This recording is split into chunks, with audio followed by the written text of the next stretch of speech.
This is my healthy but delicious Italian bean soup. And it starts out with a little bit of olive oil. I'm actually using, we're really excited to have as a new sponsor of our show, the Copper Olive. Wonderful olive oils.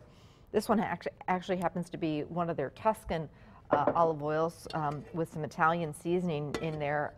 But any olive oil that you have will do. I love to use the specialty oils, and they have some wonderful ones at the Copper Olive. So I'm just heating that up, and I'm dicing up some celery. A lot of vegetables in your soup, obviously, you're going to make it really nice and healthy. So this one calls for onion, celery, and carrot. And I'm just going to dice that up a little bit. All right, so here's the craziest thing that we did over the holidays. So we were all set, and we all normally go to Michigan. We have a cottage up in northern Michigan, which is great in the summer, and it's also wonderful during the winter for ski season. We're located right next to two downhill ski resorts. There's all sorts of great skiing and snowmobiling, and you know, the kids just love it up there. So that was the plan, to go up to Michigan to the cottage and hang out for, you know, 10 days and just relax a little bit and see friends that we don't get to see except for during Christmas or during summer. So in goes my celery, finely diced onion, and carrot.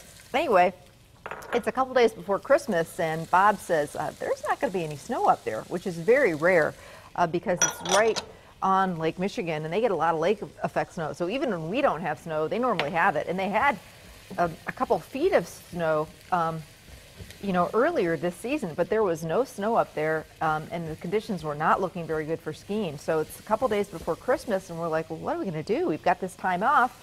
So we had the bright idea. My daughter's best friend was vacationing with her family in Florida, and so we thought, well, maybe there's a place down there for us too. We found a place that accepted dogs because it was too late to get airline tickets at that point. They would have been outrageous. So there we do. We hopped in the car the day after Christmas and drove. It was actually a pretty easy drive, all the way to Anna Maria, Florida, which is beautiful. The weather was in the 70s. Here's a couple of pictures that I took. Here's Arlo the dog. Loved it there. It was so fun just to be able to walk him and play with him on the beach, and he absolutely loved it. Had to take some tropical pictures, and these Adirondack chairs in bright colors were all over the place, which was really, really fun. Key lime pie. I think I had a piece every night. Now I'm craving it. Everywhere you went, it was all about the key lime pie and fresh seafood. Grouper down there is like, you know, everywhere you go, they've got a grouper sandwich. And then people rode the cruiser. Bikes all around, bright colored cruiser bikes. So it was a really fun last minute deal. I love exploring a place that I've never been to before. And we actually watched the Packers game down there. And check out this. I had to take a picture of this couple. I put this on Facebook and Twitter. How does this relationship work? Anyway, he was a really great sport. They were a lovely couple. We found a Green Bay Packers bar to watch the game, and it was packed. And of course, the game went fabulously well. So all in all, it was a wonderful trip. And we ended up having to leave a day early, though, because we were driving back and we didn't want to get stuck in this weather. So we actually got back Friday night, beat the weather, and you know, we had a great trip, but there's no place like home, sleeping in your own bed. And Arlo, though, can't figure out what's going on. He's like, one day I'm at the beach, the next day it's snow. What in the world? So, you know, being that he is a puppy. So I'm just sauteing my onion, carrot, and celery. And I'm going to season it with a little salt and pepper. The important thing with soups is to season as you go. I have to thank everybody who came out to see me at all of my holiday book signings over the holidays. It's always great to see you. So thank you, thank you.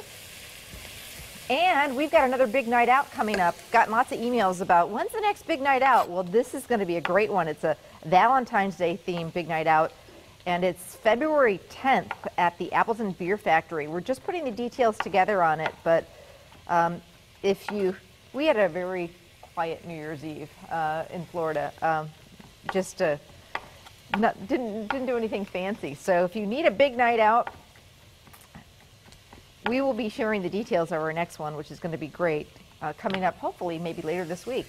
Okay, so I just want that to saute a little bit and those veggies to get a little soft. Now, the reason this is such a quick, easy soup is that, you know, I love soup, but I don't have all day to make it. So this you can actually throw together, you're going to see, in 15, 20 minutes or less, because we're using, it's an Italian bean soup, and we're actually using just canned beans. So the recipe calls for 3 cans of Great Northern beans, or you could use the cannellini beans, but I want you to drain and rinse these beans and get rid of the liquid that's inside the can. We don't want that to go into our nice, lovely soup here. This is actually a soup that Bob really loves.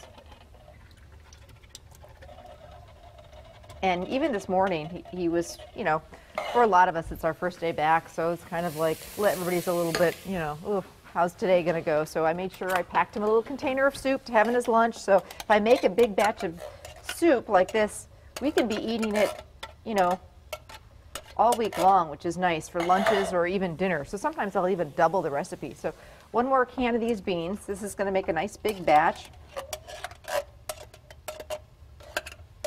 And then I just run some water over those beans.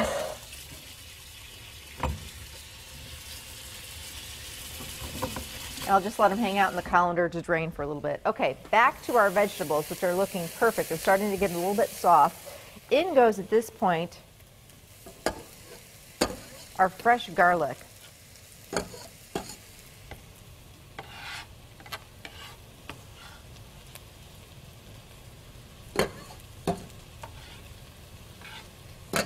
And when that garlic hits that pan, boy, you got to get it moving, keep it moving, moving, moving. I don't want to burn that garlic.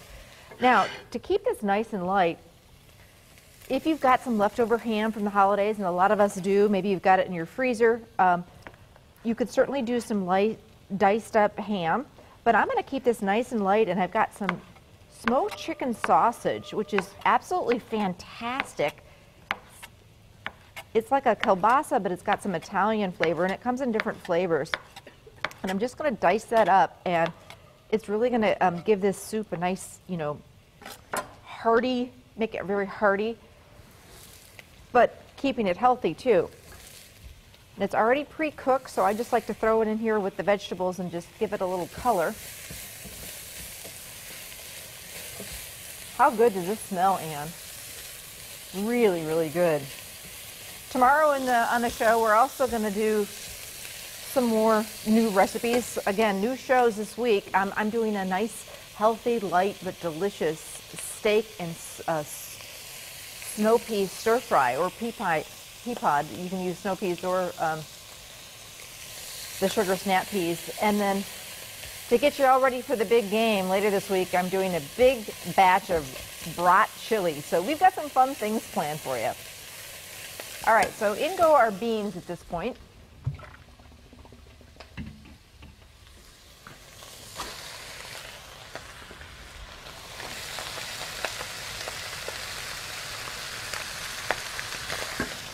My brother and sister-in-law live down in Florida, in kind of the area where we work, and so we were able to hook up with them, and they have a boat, so we went out on the water, and we actually saw dolphins, and it was really fun. All right, now we're going to hit this with some chicken stock.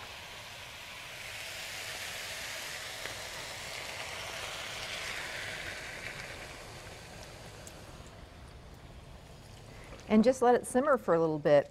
One of the things that makes this soup so special is some fresh rosemary, and that's why it's an Italian, not only because we have the garlic in there, but we're going to add some fresh rosemary, and it really does make this soup extra special. So fresh rosemary kind of looks like a pine tree, and I just take the stem and run my fingers down the stem to remove the leaves. It's very strong, so a little dab will do you. You don't need a whole lot, maybe a tablespoon or 2 of fresh. If you don't have fresh, you don't want to run out and get fresh, you could use dried. And this is one of those herbs where fresh is so much better. It's like 1,000,000 times better than the dried. But I would back off and not use quite as much as the dried. Maybe just a teaspoon or 2 of dried, because it's quite a bit stronger. But the thing with rosemary is you really need to take the time and chop it up. And I just want to make sure that this is simmering. bringing that up to heat, because you don't want to get big pieces of rosemary, you know, in your teeth. That's not a good thing. So just really take the time to chop it up, which takes a minute or two. You could even put it in your food processor to get it chopped, but boy, when you're chopping it, you can just, can you smell that, Ann? I don't know, it smells so good. Kind of like when you're chopping cilantro, it just releases all the flavors in here, and you see how I'm really chopping up that fine. It doesn't take long, but it makes all the difference in the world in this soup. So in goes our fresh rosemary. Can you smell it now? And that's just because I chopped it up, and the stems smell good, but it's when you really, you know, get in there and chop it up, that's when all those great flavors really are released. Okay, so I'm just going to let this simmer for a little bit, and then what I like to do is get in there with a potato masher after it simmers for, you know, 10 minutes or so, just to break up those beans and make this nice and thick. Also add a little Parmesan cheese if you want to, just a little dab will do you. You don't have to. And then I love serving this in bowls with crusty bread for dipping. So it is nice and light, just, you know, but very hearty, very, very filling. And the soup freezes well too. So we'll put the recipe on our website. Coming up, some more fun, light ideas for the New Year's. Time to undeck the halls a little bit. My Christmas tree is still up, I admit it, but it's going to be coming down this week. We're going to show you how to change out those Christmas planters you may have on your front porch and make them a little more winter, so they'll last all winter long. And two nice, light but hearty winter salad recipes. So don't go anywhere. We'll be back.